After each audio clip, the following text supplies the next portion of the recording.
Poverty is a major disaster affecting lives worldwide. Within the past half century, the poverty rate has decreased but has yet to be resolved. Children, women, and men around the world are starving. I would like to give you a few reasons as to why this is occurring. First, I would like for you all to close your eyes. Picture it. Depression, sadness, anger, helplessness, hopelessness. All because you cannot provide food for yourself or your children. Now, with your eyes still closed, picture being that child, that little boy, that little girl. Picture yourself feeling as if you would rather die than to live, even though your life has just begun.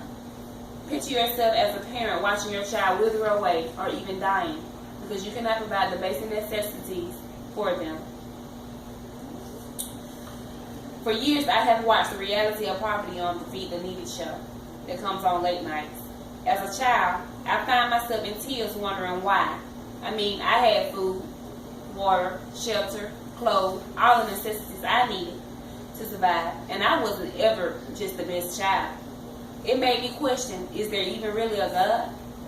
Seeing those children barely hanging on to life and seeing the helplessness in their parents' eyes, it made me feel very bad. As an adult, I made it my business to help with that issue by sending funds monthly. It may not change the world, but to me it makes a difference. I'm sure that everyone knows what it feels like to be hungry. Your body tells you to either eat, either put food in or suffer the consequences. Now, imagine being hungry and homeless, with no chance of changing. Unlike us, people facing poverty around the world not only know what it's like to be hungry, they know what it's like to starve. A few of the reasons for poverty would be lack of education, discrimination and social inequality, and epidemic diseases such as AIDS and malaria.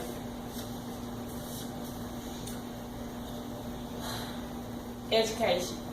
The more education you have, the better jobs you will be able to obtain. This in turn will help with poverty because you will be able to work to provide food and clothing for your family. People who drop out of high school are more likely to face poverty than those who pursue their education. According to the website covering poverty, a selection titled Education by Jeff Jordan gives the following information. A person's annual earnings of a high school dropout is about $22,100.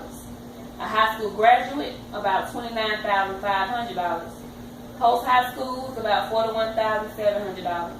College graduate, $59,000.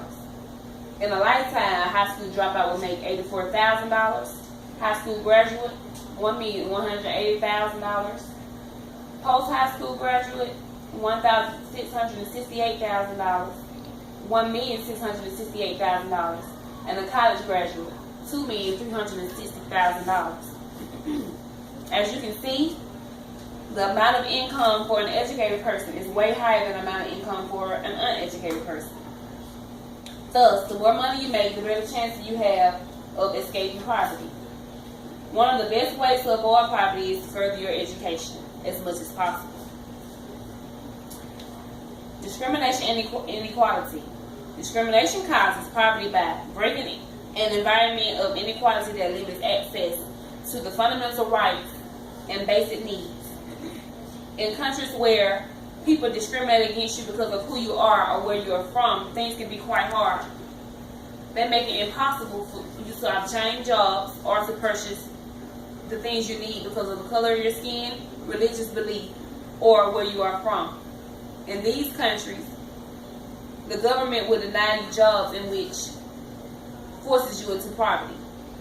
With no job comes no money. No money means bills go unpaid and clothes and food go unpurchased. This is how poverty is formed due to discrimination and social inequality. My final reason is epidemic diseases such as AIDS and malaria. Due to the hardship of determining whether to purchase medicine in order to live or to live poorly. Basically, when you're already living in a poor country and you contract one of these life-threatening diseases, you have to debate whether to buy the medicine you need to survive or to have your basic necessities Of course, most people are going to want to live than to have what they need. Now, in turn, you can provide yourself with food, water, shelter, clothes, etc., forcing yourself into poverty.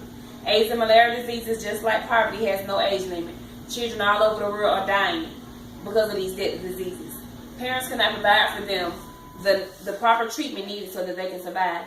The death rate from malaria and AIDS, just like the rate of poverty, is high. Poverty happens all over the world. People are suffering from it every day. With newfound benefits such as food stamps, TANF, and Medicaid, things are becoming a whole lot better. With the help from people around the world, things can change for the less fortunate. Through donations and spreading the word of poverty so that others may join the cause, people's lives can be changed. It is entirely up to others to help make a difference. No one needs to suffer poverty. That's why I say if you can help, help. I'm not trying to persuade you or make you donate or give. I'm just saying have a heart. It's not, all people are not suffering poverty because they're lazy. Some really just can't help it. Be thankful for the things that you have. The things we take for granted are the exact things that they need the most. Never doubt yourself and realize how blessed that you really are. Thank you.